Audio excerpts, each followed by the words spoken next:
Sumitra,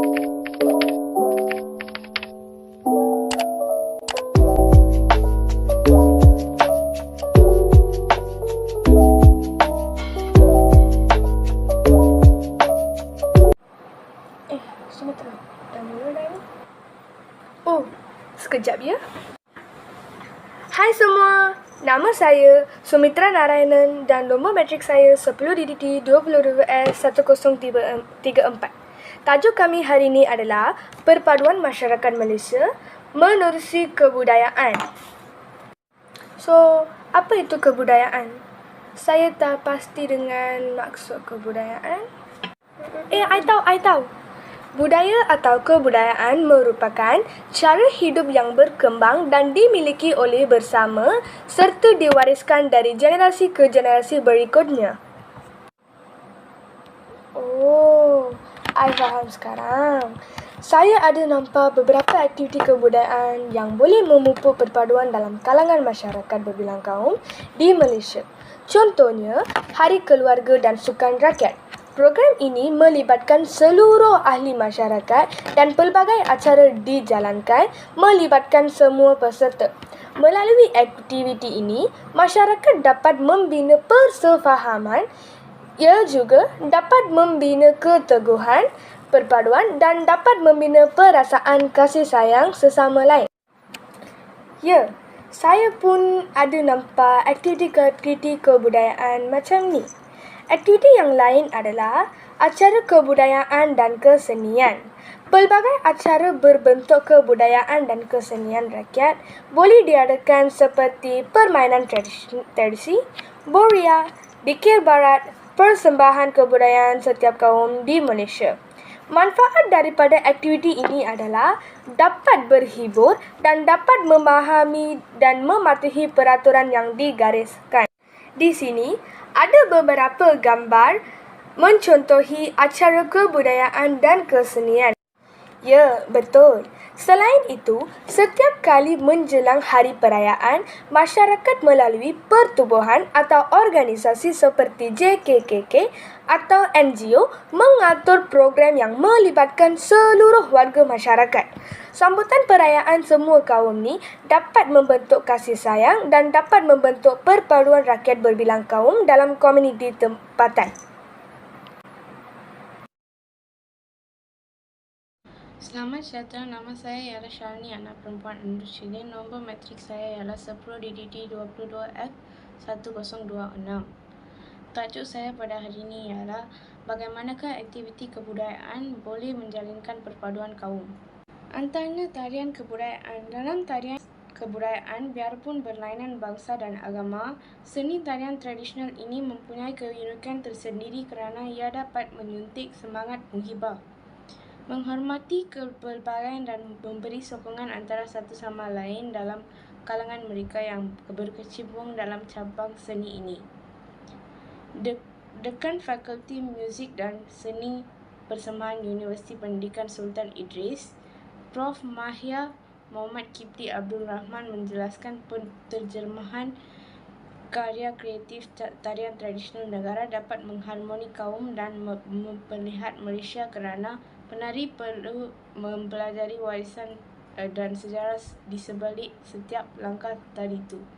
Apabila mereka ingin hasilkan karya kreatif dalam bentuk persembahan, mereka harus berfikir dengan cara yang sama. Jadi elemen perpaduan itu muncul dan mereka sedar bahawa aku harus pamerkan bahawa inilah budaya yang aku ada. Secara tak langsung, mereka mengamalkan makna seni itu berdasarkan penghargaan mereka bahawa inilah warisan milikku. Selepas amalan tersebut, semangat itu meresap ke dalam jiwanya sebagai budaya Malaysia. Ujarnya bahawa setiap negara akan menggunakan budaya dan bahasa sebagai agen perpaduan. Seterusnya, gotong royong. Sejak dari dulu lagi, kegiatan gotong royong yang berasal dari bahasa Jawa gotong bermakna mengangkat dan royong secara bersama-sama diamalkan sebagai sebahagian daripada cara hidup atau adat resam bangsa Melayu. Kini selepas kemerdekaan atau lebih tepat lagi, selepas pengujudan dasar kebudayaan kebangsaan pada tahun 1973. Gotong royong telah dimartabatkan sebagai salah satu nilai sosioekonomi kebangsaan dalam usaha pembentukan bangsa Malaysia.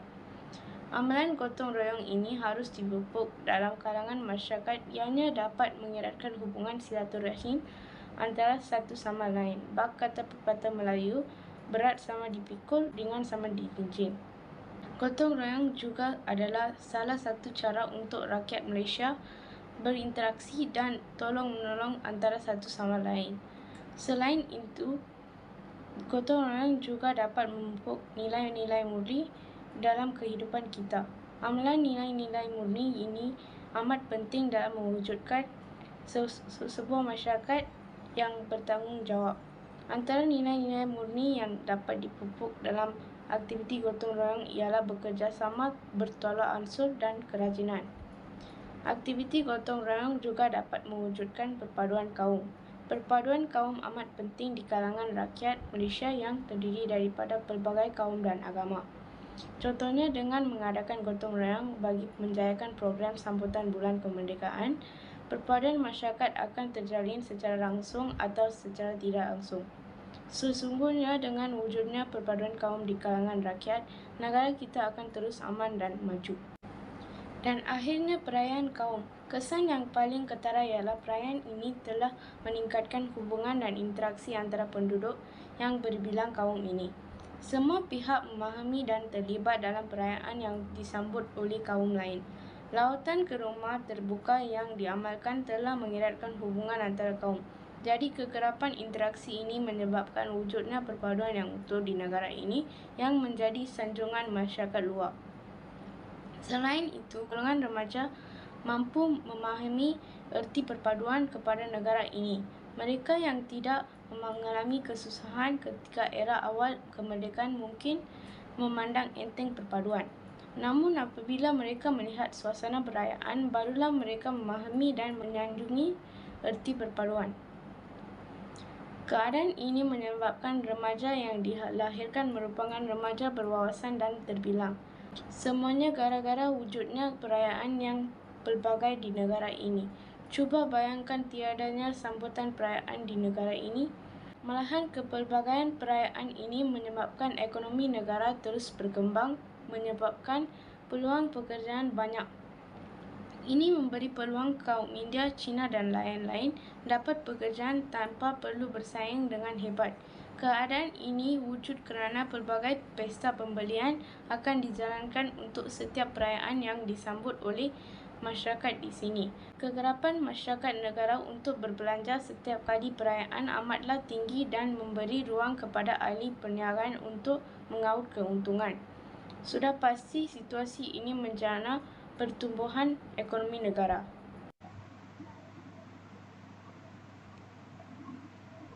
Terima kasih kepada saudari Syahni. Selamat sejahtera. Nama saya Sanggita Surbakumar.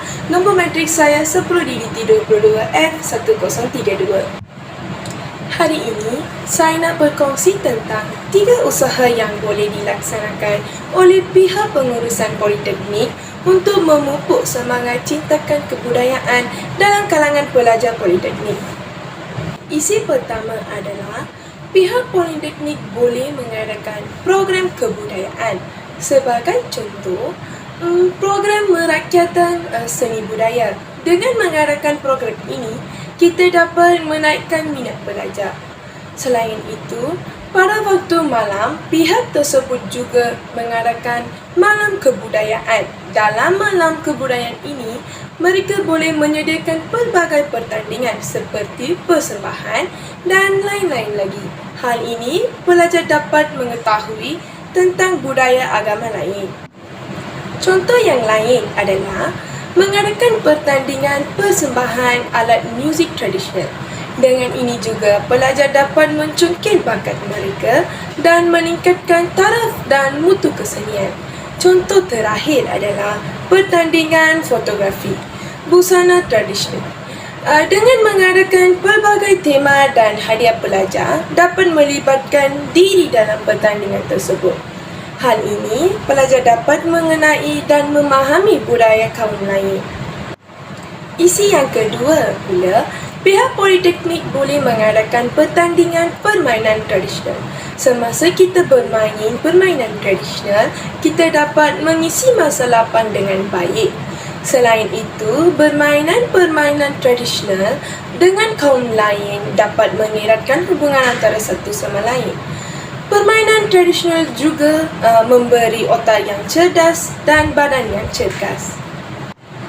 Contoh permainan tradisional kaum Cina ialah mahjong yang popular sebagai perjudian dan sebagai permainan komputer. Selain itu, yoyo Cina yang dimaksudkan alat yang menghasilkan bunyi apabila dipusingkan dengan laju. Bunyi ini membolehkan permainannya menimbang kelajuan yoyo. Permainan tradisional kaum India pula, kabadi. Kabadi ialah sebuah permainan yang meluarkan keberanian dalam permainan. Seterusnya, Saduranga. Ia asal-usul catur moden semula dikenali dengan nama Saduranga yang berkembang di India. Dalam terminologi Sanskrit, Saduranga bererti memiliki 4 bahagian dan dalam puisi empu perlahan kata juga berarti tentera. Permainan tradisional kaum Melayu pula, congkak. Alat permainan tradisional ini, alatan yang digunakan adalah papan congkak dan buah congkak. Kemudian, sepak raga. Pada masa sekarang, sepak raga lebih dikenali dengan nama sepak takraw. Isi terakhir adalah pihak Politeknik boleh mengadakan kempen kesedaran. Politeknik kita terdiri daripada pelbagai kaum seperti Melayu, Cina dan India yang merupakan kaum utama di Malaysia. Dengan itu, pelajar boleh mengaplikasikan dan berkongsi budaya kaum mereka itu sendiri dengan kaum lain dari aspek seperti pemakanan iaitu nasi lemak, kuih bulan dan thosai. Pemakaian pula baju kurung, congsam, sari dan dhoti. Selain itu, peradaban. Sebagai contoh yang kita boleh lihat telah pun dijalankan oleh pelajar antaranya adalah seperti semakin ramai wanita bukan Melayu yang memakai baju tradisional orang Melayu iaitu baju kurung ke majlis-majlis maupun ke kuliah di universiti. Makanan India seperti idli dan thosai juga semakin diminati oleh kaum-kaum yang lain. Memperkenalkan adat-adat orang Melayu kepada kaum Cina dan India atau sebaliknya di antara kaum-kaum tersebut iaitu dengan lebih jelas melalui perkongsian peradaban di sambutan hari perayaan kaum masing-masing. Kesimpulannya, penetapan nilai-nilai budaya dan barisan berbilang kaum ini dapat menimbulkan rasa hormat antara satu sama lain dan seterusnya mengeratkan lagi perpaduan dalam kalangan pelajar di Politeknik. Jom kita tengok satu video tentang kebudayaan.